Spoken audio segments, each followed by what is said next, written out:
वहीं कांग्रेस ने अब चुनावी तैयारियां भी तेज कर दी हैं, जहां कांग्रेस अब पंचायत स्तर तक जमावट करने की कोशिश कर रही है। सरपंच उम्मीदवारों को पार्टी समर्थन देगी, जहां हर गांव में अब कांग्रेस की कमेटियां एक्टिव हो जाएंगी। पार्टी समर्थित उम्मीदवार उतारने की तैयारी में जहां कांग्रेस का प्लान है, तो वहीं निकाय चुनाव में भी यही फॉर्मूला कांग्रेस अपनाती नजर आएगी। कुल मिलाकर यह कहा जाए कि कांग्रेस का यह पंचायत प्लान तैयार हो गया है। 2028 से पहले संगठन को ताकतवर बनाने के लिए लगातार एक्सपेरिमेंट करते हुए कांग्रेस को देखा जा रहा है और चुनावी तैयारियों के बीच पता चला है कि सरपंच के जो उम्मीदवार हैं उन्हें भी समर्थन दिया जाएगा पार्टी की ओर से।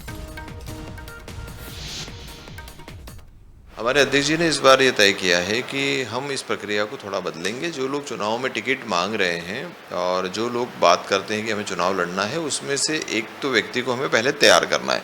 यानी हम पंचायत में जो चुनाव लड़ेगा उस व्यक्ति को हम पहले से तैयार करेंगे, उसे अपना समर्थन देंगे, क्योंकि ये सिंबल पर तो चुनाव होते नहीं है, इसलिए उसे अपना समर्थन देंगे ताकि कांग्रेस समर्थित पंचायत का प्रतिनिधि वहाँ पर चुनाव लड़ेगा। मान लीजिए कि कहीं 3 या 4 व्यक्ति ऐसे चुनाव लड़ रहे हैं, तो उनमें भी हम लोग ये तय करेंगे और बाकी लोगों को समझाने की कोशिश करेंगे ताकि हमारा एक व्यक्ति चुनाव लड़े। जब एक व्यक्ति चुनाव लड़ेगा तो निश्चित रूप से उसके परिणाम हमारे पक्ष में आएंगे और कांग्रेस की विचारधारा से जुड़ा हुआ व्यक्ति भी हमारे गाँव तक सक्रिय रह पाएगा। सहयोगी सूरज का रुख करेंगे, हमारे साथ इस खबर पर जुड़ रहे हैं। सूरज, 2028 से पहले जिस तरह से कांग्रेस को हम संगठन को ताकत देते नजर आ रहे हैं, कांग्रेस के तमाम पदाधिकारी हो, नेता हो, खुद राहुल गांधी भी चाहते हैं संगठन को मजबूत किया जाए। यह कहना गलत नहीं होगा कि अब कांग्रेस भी समझ गई है कि अगर चुनावों में जीत चाहिए तो माइक्रो लेवल मैनेजमेंट की कितनी जरूरत है। देखिए, बिल्कुल संगठन को लेकर माइक्रो मैनेजमेंट कांग्रेस कर रही है। शायद यही कारण है कि अगले साल नगर निकाय और पंचायत चुनाव होने वाले हैं, तो ऐसे में जो चुनाव के उम्मीदवार होंगे वो कांग्रेस समर्थक पदाधिकारी होंगे। तो आने वाले समय में जब सरपंच बनेंगे, जनपद के सदस्य बनेंगे, जिलाध्यक्ष बनेंगे या नगर में वार्ड समितियों में वार्ड पार्षद बनेंगे, तो कहीं न कहीं कांग्रेस मजबूत होगी।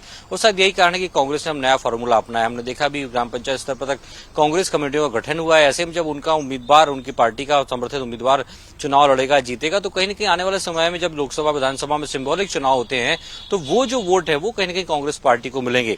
भले ही पंचायत, निकाय और बाकी तमाम चीजों में जो अलग अलग स्थान के चुनाव होते हैं वो सिंबॉलिक नहीं होते, लेकिन उनके समर्थित यदि पार्टी का उम्मीदवार वहां पर खड़ा होगा तो कहीं न कहीं जो जनमानस है, जनता का जो विश्वास है वो उस पर बढ़ेगा। उसको लेकर कहीं न कहीं कांग्रेस तैयारी कर रही है, जिसका फायदा उसे 28 में मिलेगा।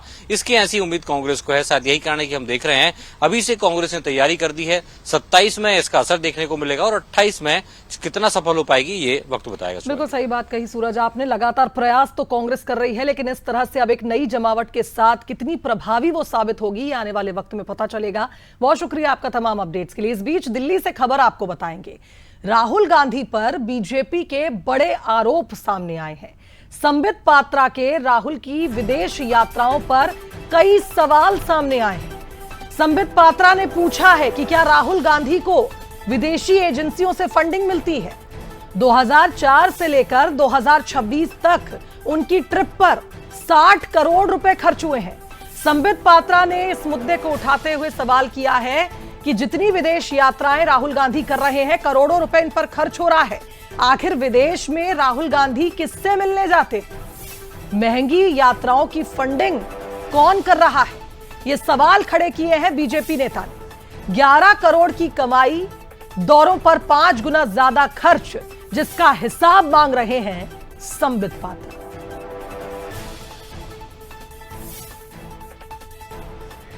जब ये फॉरेन जाते हैं तो 2 प्रकार से इनकी फंडिंग हो सकती है। या तो सरकार देख रही है पूरा, ठीक है, या तो फॉरेन फंडेड हो, फॉरेन की कोई कंपनी, फॉरेन का कोई सोर्स, फॉरेन की कोई एजेंसी आपको फंड कर रही है।